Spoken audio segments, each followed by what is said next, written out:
Hi everyone, welcome to my YouTube channel. Today, I'll quickly show you how to activate professional mode on Facebook. First, open Facebook and log into your account. Then, go to your profile by clicking on your profile picture in the upper left or upper right corner. Next, click the three-dot button on your profile page. Then click the Turn on Professional Mode button.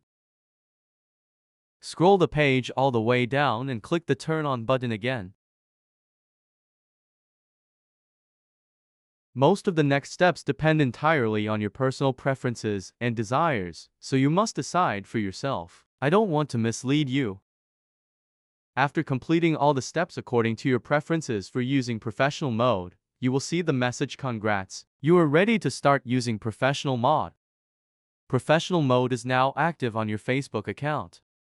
I hope this how to activate professional mode on Facebook tutorial video was helpful. If you wish, you can subscribe to my YouTube channel and like the video. Have a good day.